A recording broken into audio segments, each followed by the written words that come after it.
हम अपने संबंधों के साथ जीते हैं, उत्सव मनाते हैं, खेलते हैं, खाते हैं, आनंद मनाते हैं।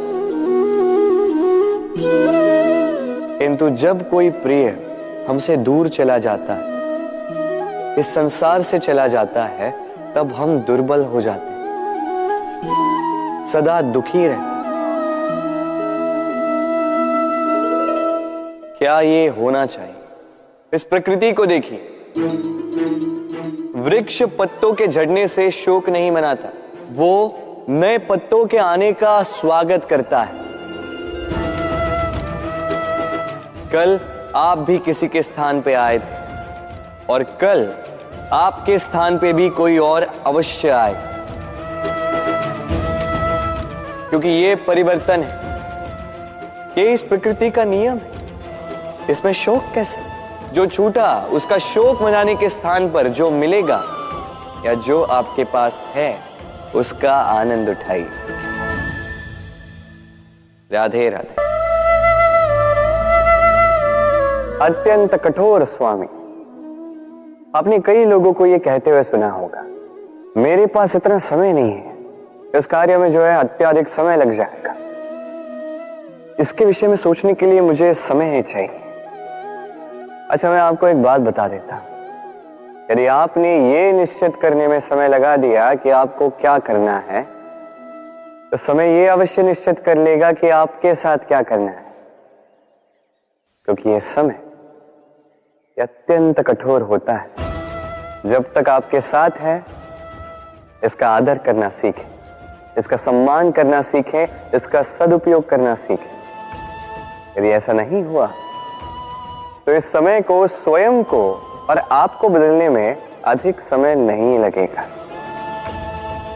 तो चलिए, अब समय आ गया है प्रेम से कहने का, राधे राधे। मनुष्य की एक विशेष प्रवृत्ति होती है, वो कभी स्वयं से संतुष्ट नहीं रहता, कभी स्वयं से प्रसन्न नहीं रहता।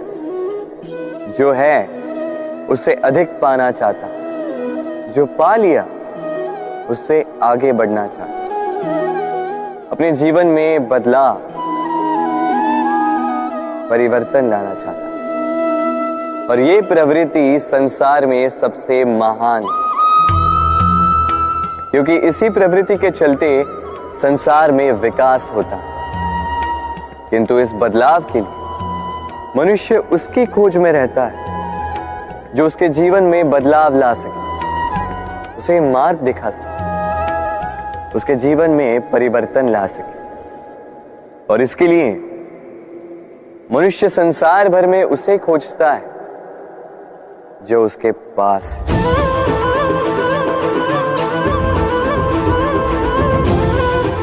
बताइए कौन? यदि कोई आपका जीवन बदल सकता है तो दर्पण देखिए, वो आप स्वयं है जो आपका जीवन बदल सकते हैं, वो आप स्वयं है जो स्वयं को मार्ग दिखा सकते हैं, जीवन में बदलाव ला सकते हैं, परिवर्तन ला सकते हैं। इसलिए पहचानिए अपनी भीतर की शक्ति को और विश्वास कीजिए, इस संसार में आपसे अधिक शक्तिशाली और कोई नहीं। जीवन बदल जाएगा।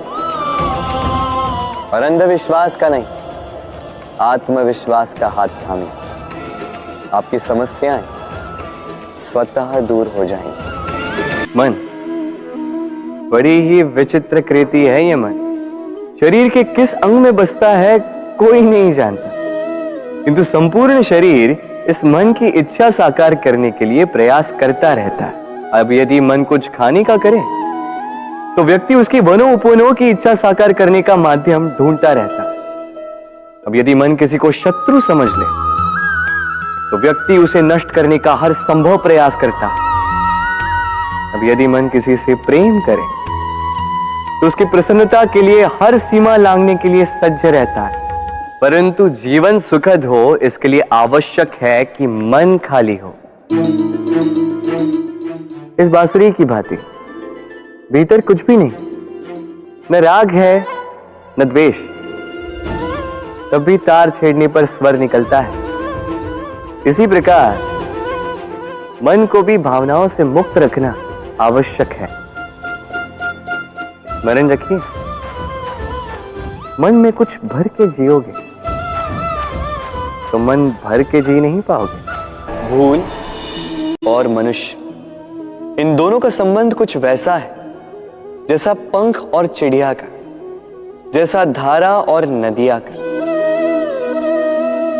यदि भूल मनुष्य के स्वभाव का इतना महत्वपूर्ण अंग है तो आप सोचिए, इस पर लज्जा क्यों?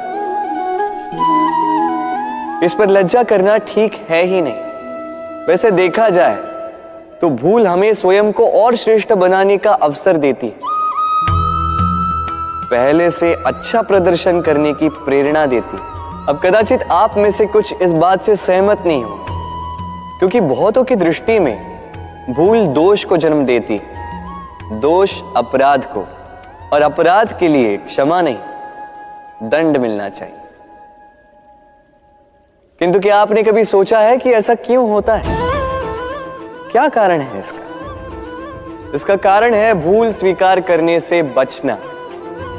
यदि आप कोई भूल करोगे और उसे स्वीकारोगे नहीं तो वो भूल दोष में बदल जाएगी और वो दोष अपराध।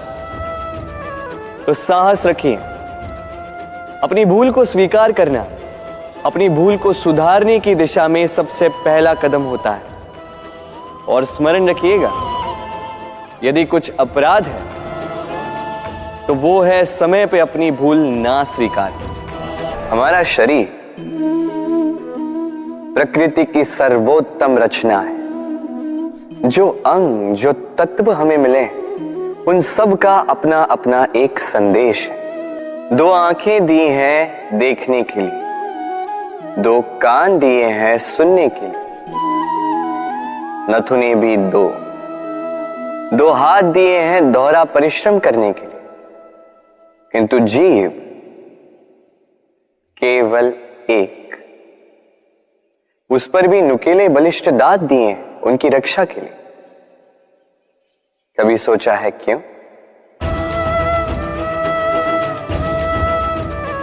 क्योंकि शब्द और शब्दों का उपयोग मनुष्य का सबसे बड़ा शस्त्र है, जिसका उपयोग जितना सोच समझ कर किया जाए, मनुष्य जीवन में उतना ही ऊपर उठता है। तो समझे ना?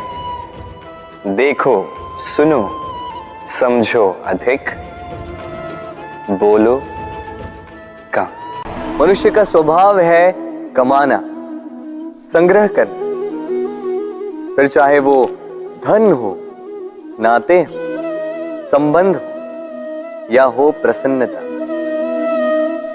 परंतु क्या आपने कभी सोचा है, नियति ने यह संग्रह करने की प्रकृति मनुष्य में क्यों डाली?